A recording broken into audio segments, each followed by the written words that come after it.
আবার একটা রান্নার ভিডিও নিয়ে চলে আসলাম। এই দেখো ডুবরু বেলে রান্না করব। ভালো করে ধুয়ে নুন হলুদ মাখিয়ে নিয়েছি। আর দেখো এখানে পেঁয়াজ নিয়েছি, একটা বড় দেখে একটা আলু কুচিয়ে নিয়েছি, এখানে ধনেপাতা, টমেটো আর আদা আর কাঁচা লঙ্কা। এতটা মশলা দেবো না, কাঁচা লঙ্কা আর আদাটা অল্পই দেবো। তাহলে রান্নাটা শুরু করি। এই দেখো তেল কড়াই গরম হয়ে গেছে, তেল দিয়ে দিলাম।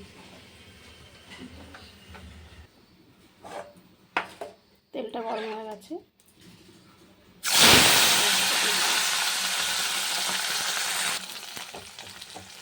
এরকম একটু হয়ে গেছে মাছটা ভাজা।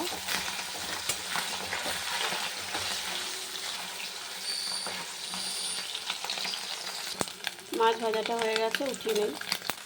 এরকম সব মাছগুলো ভাজা হয়ে গেছে।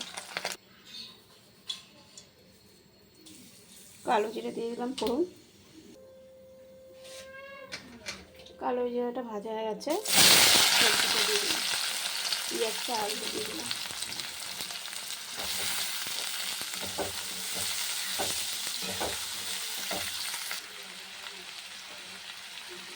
লবণ দিয়ে দিলাম, হলুদ দিয়ে দিলাম।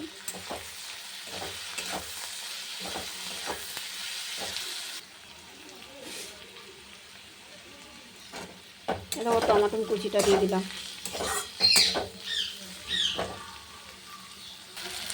এরকম এটা হয়ে এসছে ভাজা, ওই মশলা দিয়ে দেবো।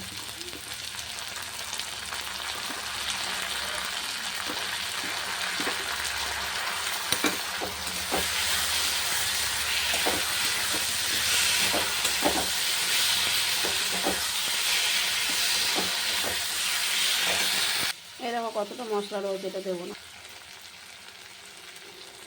আবার হলুদ দিয়ে দিলাম, একটুখানি লবণ দিয়ে দিলাম, জিরার গুঁড়ো দিয়ে দিলাম, কাশ্মীর লঙ্কার গুঁড়ো দিয়ে দিলাম।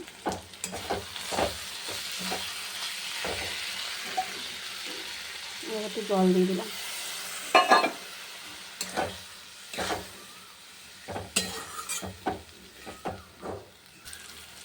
এরকম মশলাটা কষানো হয়ে গেছে, একটু জল দিয়ে দিলাম।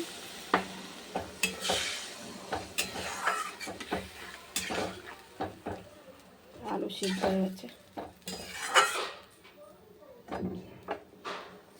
মাছটাও দিয়ে দিলাম।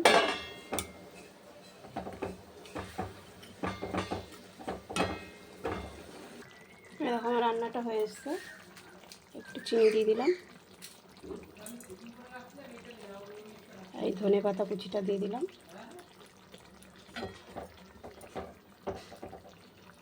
দেখো আলু পুরো সিদ্ধ হয়ে গেছে।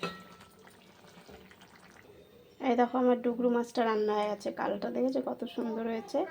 তোমরাও এরকম করে রান্না করে খেয়ে দেখবা, খুব টেস্টি হয়।